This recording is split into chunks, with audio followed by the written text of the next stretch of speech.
Hey guys, Mike, your host of Craft Beer Storm, and how are you? During the coronavirus pandemic, we're still in it, and now they're saying it's surging, and I don't know what's going on. I haven't done a Craft Brew News in a while because it's just all doom and gloom, and I don't have really anything positive to report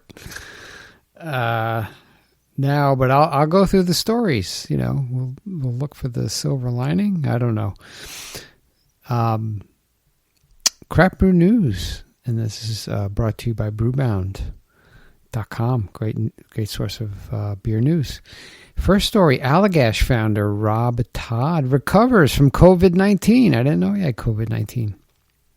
In an interview with a main NBC affiliate, Allagash founder Rob Todd revealed that he tested positive for COVID-19 in mid-March after returning from a ski vacation. Todd told the affiliate that he self-quarantined and wrote it out at home, not wanting to infect any other Allagashians. Even with diagnosis, Todd said he was so consumed and immersed in running this company at a time when he lost 70% of the business the day I came down with COVID. So I'm looking at that number, 70%. And, with March and the coronavirus, practically overnight, people stopped going to bars and restaurants where most of Allagash's sales occurred.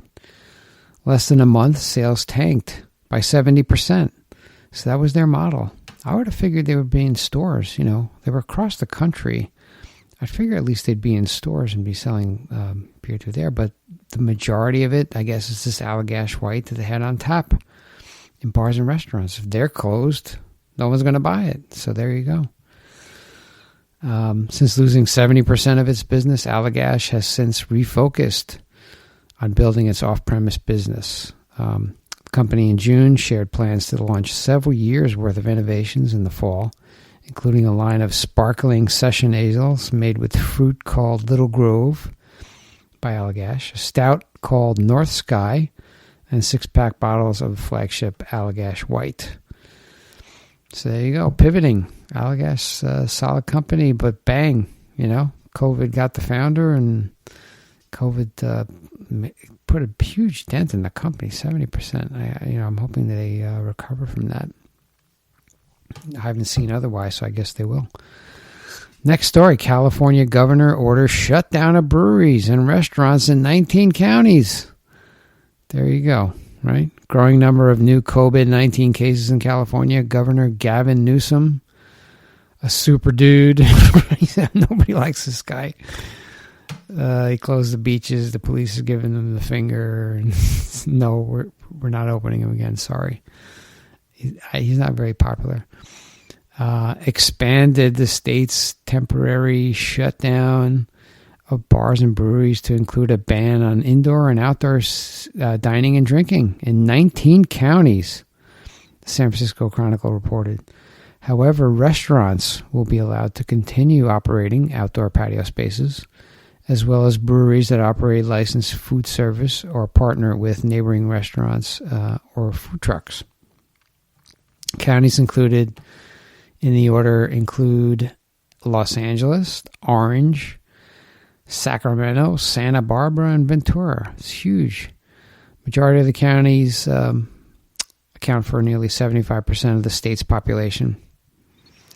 And all 19 are on the State Department of Public Health's monitoring list for areas with an increasing number of novel coronavirus cases and hospitalizations.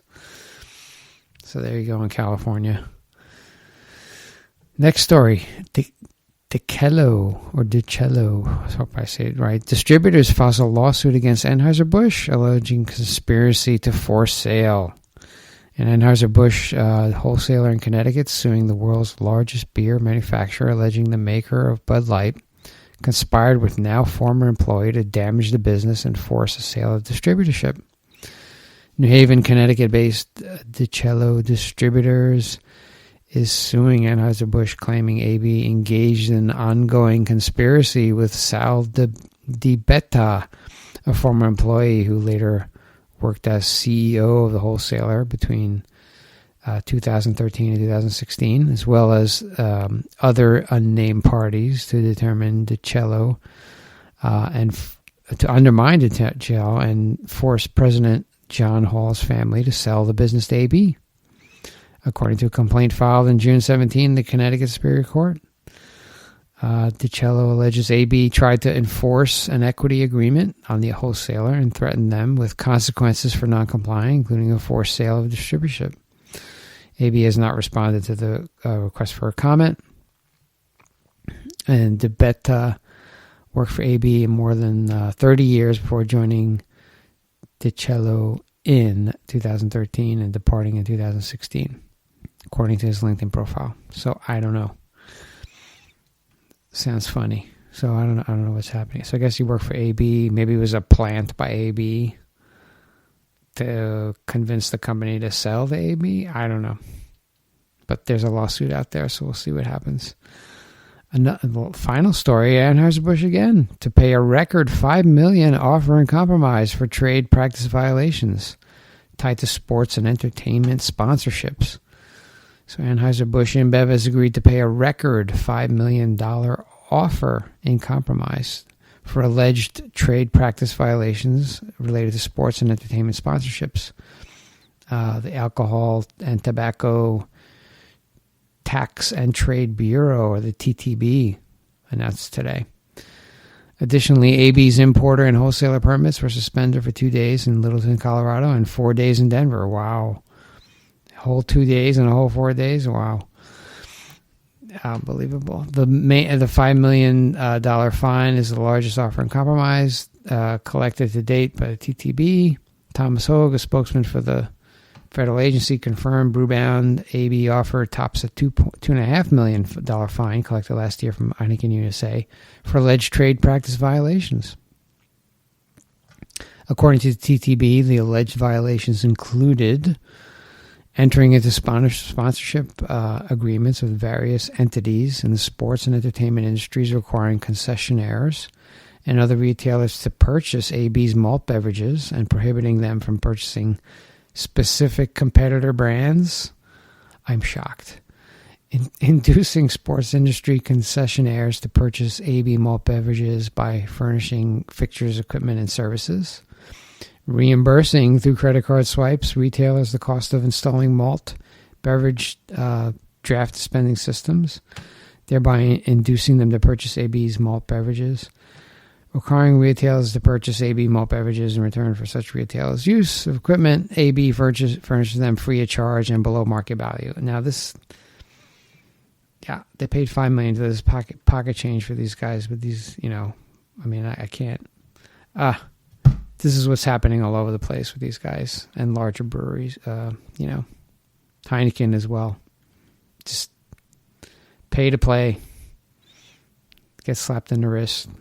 Boy, they're suspended for 2 days. Big deal. $5 million fine's nothing. So, but that's the way it is. It's unfortunate, but this occurs. The corona is still here, apparently, and that's impacting everybody, impacting breweries, businesses. And it's just a sad thing. But we have to get through it. We will get through this. Just got to stay with it. If you need anything from me, contact me, Michael at craftbeerstorm.com.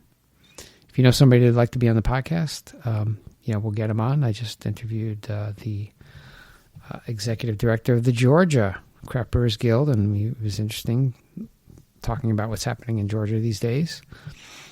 But their brewers exploded, and I think that exploded in a number that no.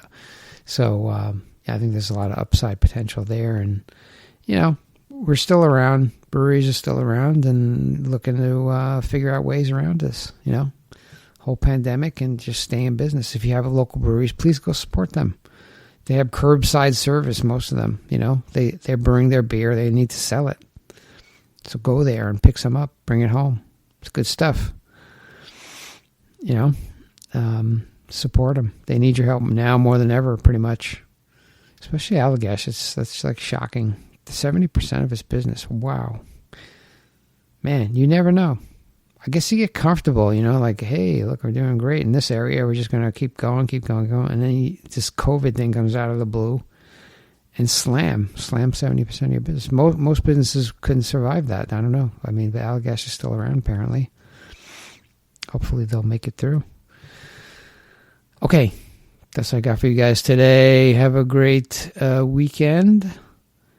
Go visit your local craft brewery and do the curbside service. They have websites. Call them. Okay, they'll bring you in. Go to stores. Buy cans of local craft beer that they're still selling them. They're probably self-distributing in your local stores, and help them out. All right, that's what I got for you today, and we're going to talk to you soon. Take care.